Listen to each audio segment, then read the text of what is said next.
Bueno, todos sabemos que la Agencia Antinarcóticos de Estados Unidos, la famosa DEA, por sus siglas en inglés, opera aquí en México. Y como usted puede observar en la pantalla, de acuerdo con información que aparece en la página web de la propia DEA, esta agencia antinarcóticos estadounidense tiene 11 oficinas en nuestro país. La mayoría de ellas se encuentra en la zona norte del país, mientras que en la Ciudad de México se ubica la oficina regional. Además de esta presencia burocrática, al parecer la DEA también tiene una amplia red de agentes que hacen todo tipo de policías, o sea, que tienen todo tipo de relación con las policías o todo tipo de actividades policíacas, salvo portar armas y hacer detenciones. Y si bien todos sabemos de la presencia de la DEA en México, también sabemos muy poco al respecto. Por ello, artículos como el que se publicó la semana pasada en el New York Times sobre las operaciones encubiertas de la DEA en México nos incomodan y provocan cierta suspicacia. ¿Cuántos agentes hay? ¿Dónde operan? ¿Qué hacen? ¿Sabe el gobierno mexicano cuántos son, dónde están y qué hacen? ¿Quién dentro del gobierno mexicano conoce sus actividades? ¿Comparten estos agentes estadounidenses información con las fuerzas policíacas y de seguridad mexicana? ¿Con quiénes sí y con quiénes no? ¿Y por qué? Si damos por hecho que la DEA vigila a los carteles de la droga y a las agencias antinarcóticos mexicanas, la pregunta más importante es, como bien señaló recientemente en una editorial Héctor Aguilar Camín, es, pues, ¿quién vigila a la DEA, Héctor? Pues no sé. No sé quién la vigila aquí. La verdad, me da la impresión de que nadie, o por lo menos nadie de frente al público, no los medios. No hay realmente, no tenemos en la prensa mexicana un solo reportaje como el del New York Times de la semana pasada. No sé si la Secretaría de Gobernación, no sé si la Secretaría de Relaciones, Jorge nos podrá decir mejor. Sí, claro. No sé si las otras agencias dedicadas a la lucha contra el narcotráfico, no sé si la Presidencia, no lo sé. Lo que sé es que la DEA, confesadamente, se dedica a hacer muchas cosas que tienen el carácter a veces de cosas prohibidas en México o que no se pueden hacer sin un permiso expreso de un juez o de una autoridad. Por ejemplo, interviene o no interviene teléfonos. Interroga, dice la DEA, ayuda en general en el mundo a interrogar a delincuentes y a colaborar con sus contrapartes en los distintos países en donde opera. Supongo que en México también. Sé, porque está documentado con todo detalle, que la DEA fue el actor central de el gran incidente que destapó el escándalo del narcotráfico en México en los años 80, que fue el asesinato de uno de sus agentes por un capo entonces muy famoso y muy potente, muy poderoso, que era Rafael Caro Quintero en Guadalajara. Sabemos de ese caso que la DEA operaba en Guadalajara y tenía, si recuerdo bien, 40 agentes operando ahí, siguiendo a los narcotraficantes mexicanos. Sabemos que el agente muerto de la DEA funcionaba como doble agente porque se había contratado underground con Caro Quintero, y es él el que sabe de un gigantesco sembradío de marihuana que tenía Caro Quintero en el desierto de Chihuahua, y es él quien denuncia eso a las fuerzas mexicanas, que acuden bajo la guía y bajo la dirección de uno de los agentes o de agentes de la DEA a ese sembradío. Sabemos que por eso lo mata Caro Quintero. No lo mata porque sea agente de la DEA, lo mata porque lo juzga un traidor, porque es un dedo, como dice, y lo mata de la peor manera, una manera brutal que anticipa mucho la brutalidad posterior. Sí.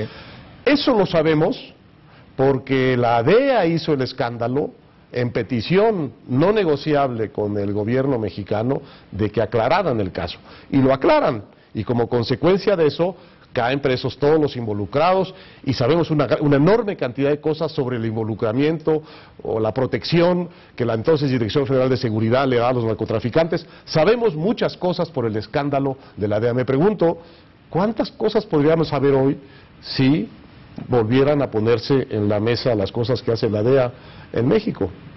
Jorge.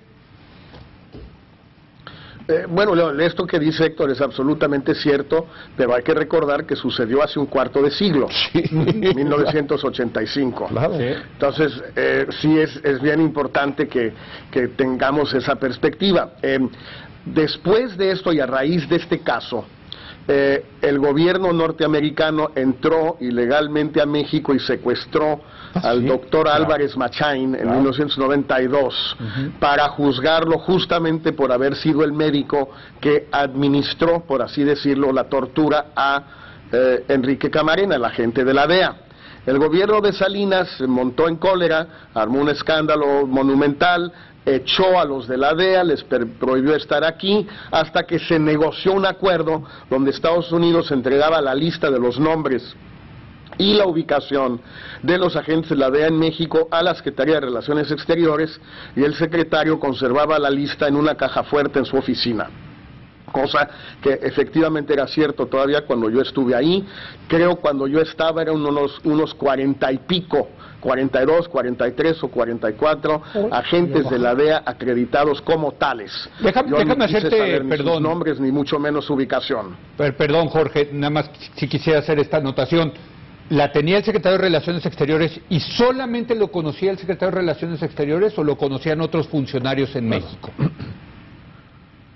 Hasta donde yo recuerdo del acuerdo entre Salinas y el gobierno de Bush del 92, Bush padre, solo el secretario de Relaciones o la secretaria de Relaciones. Sí. En todo caso, en la secretaría solo lo conocía yo, pero es posible que también hayan entregado la lista a otros. El problema es que en Relaciones hace sentido porque los acreditan como tales ante la Secretaría de Relaciones Exteriores, porque son funcionarios de la embajada y los consulados norteamericanos en México. Ahora bien, esto obviamente ha cambiado en estos 10 años, Sí. y ha cambiado de tres maneras, muy rápidamente, Leo. Uno, hay mucha más gente. No sé si haya más gente acreditada como agentes de la DEA, pero hay mucha más gente de Estados Unidos en México trabajando en labores antinarcóticos. Dos, hay muchas preguntas que ya tienen una respuesta técnica. Por ejemplo, Héctor decía, intervienen llamadas. En el sentido estricto, con los aviones sin piloto que sobrevuelan territorio mexicano y con los satélites y el centro EPIC en El Paso, pueden intervenir llamadas que tienen lugar en México sin estar ellos haciéndolo en México. Lo están haciendo en El Paso gracias a estos aviones sin piloto. Ese es un segundo cambio importante. Un tercer cambio importante es que hay muchas más agencias americanas metidas en este cuento dentro de México. Y el cuarto y quizás el más importante, y es el que reveló el New York Times en este artículo que citabas, Leo, es que ya la DEA y los demás sectores americanos, pero principalmente la DEA, no solo hablan con funcionarios mexicanos dedicados al combate antinarco, sino que están hablando, reclutando, informándose de, si se quiere, espiando a y platicando con funcionarios o políticos mexicanos electos, cargo popular, funcionarios de dependencias no directamente involucradas con el combate antinarco, etcétera. Es decir, ya tienen una actividad mucho más amplia que la que existía en la época de Camarena, en la época en que estaba yo en Relaciones o muchos otros. Es decir, ya es algo que va mucho más allá de lo que sucedía antes. Yo concluiría, si se nos cae el satélite de Nueva York, Leo, que creo que así va a ser dentro de unos segundos, que yo no estoy en contra de una mayor cooperación de Estados Unidos con nosotros, y que México pida esta cooperación y que la reciba y que la necesitamos. Yo no sé si para este propósito o para otros, pero la necesitamos. Por tanto, no estoy para nada en contra. A lo que yo me opongo es a que sea secreta, claro, a que sea sigilosa, misteriosa, a que no haya transparencia en todo esto. Hombre, no quiero saber cómo se llama el que llegó ayer de la DEA, ni a dónde está, ni qué camisa lleva, porque no me interesa eso. Pero sí quiero saber realmente qué están haciendo, porque sí me parece que están haciendo mucho más de lo que la opinión pública mexicana sabe o aprobaría sin que fuera informada. Javier. No, el papel de la DEA en México y en el mundo ha crecido bestialmente. Operan en más de 60 países, es una agencia que ha tenido mucha, como la llaman, iniciativa propia y se involucra cada vez más en más países, en más temas. Y sobre todo a partir de 2001, de los atentados terroristas que establecieron el vínculo conceptual entre narco y terrorismo, se han metido aún más en muchos temas. Y México no es una excepción. Y como dice Jorge, creo que el tema más que cooperar o no cooperar es el tipo de cooperación que tenemos. Ya ha subido mucho el presupuesto que le han dado a la DEA. Sí. Manejan mucho presupuesto, mucha tecnología, etcétera. Pero para mí lo que importa realmente es qué tipo de cooperación tenemos. Y lo primero que hay que decir es que los incentivos y los objetivos de la DEA no son los mismos incentivos y objetivos necesariamente que el gobierno mexicano. Y ya se ha dicho, y lo han dicho mucha gente, ¿no? El objetivo de la DEA es frenar que lleguen drogas a Estados Unidos. La interdicción. La interdicción, ¿sí? Y mantener la violencia en esa lucha fuera de Estados Unidos, en Colombia, en México. No me queda nada claro que esos deban de ser los principales objetivos de México, ¿sí? Entonces, ahí, cuando hay cooperación y se necesita cooperación, hay que también entender que no necesariamente se comparten objetivos y que puede haber tensiones entre objetivos. También algo que a mí me incomoda es la manera muy unilateral que hace Estados Unidos estas cosas. Si uno ve la cooperación policíaca, que es algo nuevo internacional, que es algo bastante nuevo en el mundo, arranca realmente en los 70s del siglo pasado. En Europa se da una cooperación más entre iguales. En el caso de Estados Unidos realmente impone las reglas, y las impone porque puede imponerlas. Y eso también pues incomoda a mucha gente, incluso ha incomodado a muchos en Europa, sobre todo en temas de derechos humanos. Ahora, a raíz de los atentados terroristas, cuando en Alemania cae preso una persona y el juez, un terrorista, y el juez exige que venga una persona en calidad de testigo, y Estados Unidos dice que no, que está en Guantánamo y que ahí se queda. Entonces ha habido tensiones en la forma en que está haciendo este tipo de cosas Estados Unidos, ¿no? Y lo que sí también me asusta mucho es que no podemos depender de Estados Unidos para el trabajo de inteligencia. Necesitamos desarrollar nuestra propia inteligencia, ¿sí? Porque no podemos depender de un país extranjero para que nos dé la inteligencia que necesitamos para hacer... Ahora, lo que pasa es que Héctor tocaba un punto muy interesante.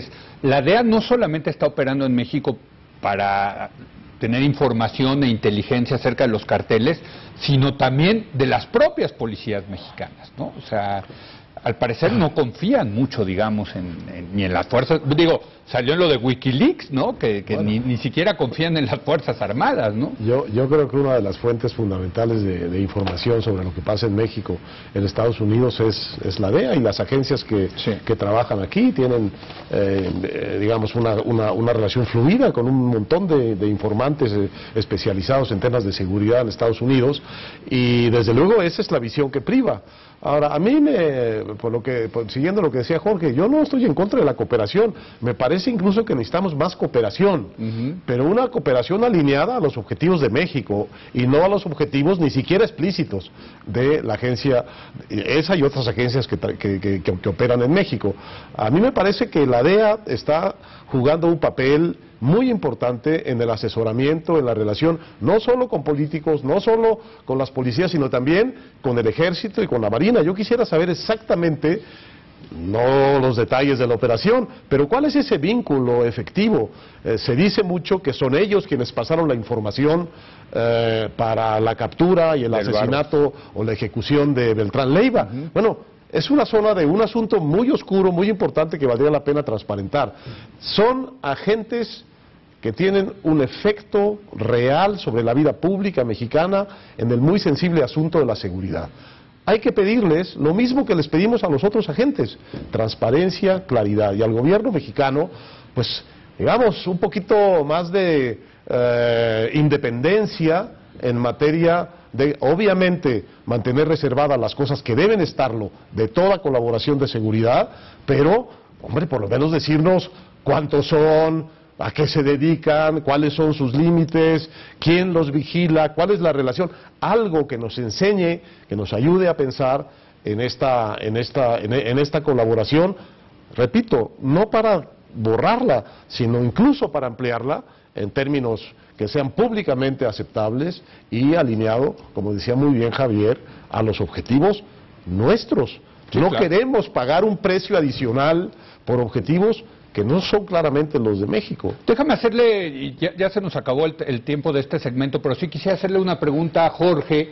Jorge, en esta cosa que decía Héctor de quién vigila a la DEA, ¿la Secretaría de Relaciones Exteriores podía de alguna manera vetar a algunos de estos candidatos a ser agentes de la DEA o incluso ya a posteriori si cometían algún tipo de falta, si iban efectivamente armados, etcétera, decir, tienen que retirar a este señor de México? En teoría sí, pero Relaciones no tiene la capacidad para obtener la información al respecto. Tendrían que ser o el CISEN o PGR o Secretaría de Seguridad Pública o alguien así que le entregara la información y la queja, por así decirlo, a Relaciones, que a su vez la transmite a la Embajada o al Departamento de Estado en Washington. Relaciones en realidad solo sirve en esta materia como mensajero, es una oficialía de partes para recibir certificaciones y quejas, no tiene capacidad propia.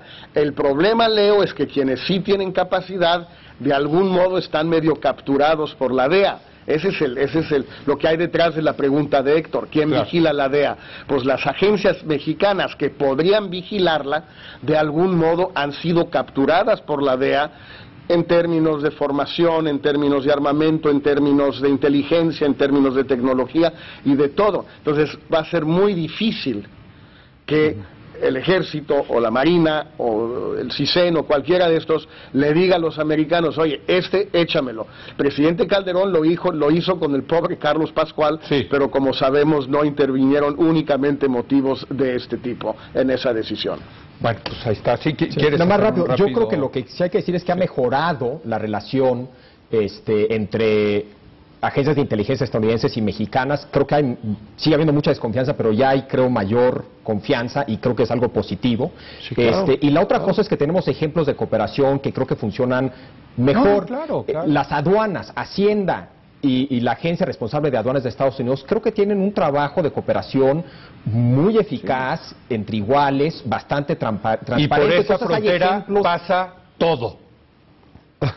¿Qué? Digo, hay mucha cooperación entre las autoridades aduanales, pero por esa frontera sigue pasando todo. ¿Estás de acuerdo? Claro. Bueno, y va a seguir pasando todo. Pero puede pasar sin cooperación, puede pasar con cooperación. Pues digo que siga, No, antes pasaba todo sin cooperación. La con cooperación que sin cooperación. Exacto. No, lo Pero que quiere es que de la pase fallida solo. cooperativa. Si va a pasar todo como pasa todo, Exacto. lo ilícito y lo lícito, Claro. ¿para qué meterle tanta fricción? Claro, es decir, claro. vamos a friccionar menos y... Precisamente la cooperación que hay es lo que previene que haya fricción cuando pasan bienes y personas.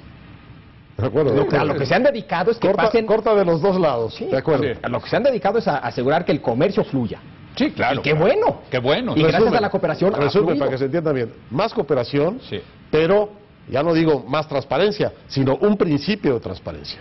Eso creo que podríamos yo creo acordar que en y eso, yo ¿no? sí creo que el tuyo, hay una pregunta de fondo de quién vigila la DEA, porque bueno, pues finalmente... Es un problema de soberanía. No, el Congreso está fundamental. elemental. O sea, mañana pueden llegar y decir, el señor... el Senado, Sí. las comisiones de seguridad del Senado han hecho alguna vez una investigación, aunque sea reservada, respecto de la acción No, que yo... histórica, porque llevan todos los años que hemos dicho, operando realmente en territorio mexicano. Bueno, lo menos que podíamos pedirles es que el Congreso hiciera algo, o los medios que hicieran algo.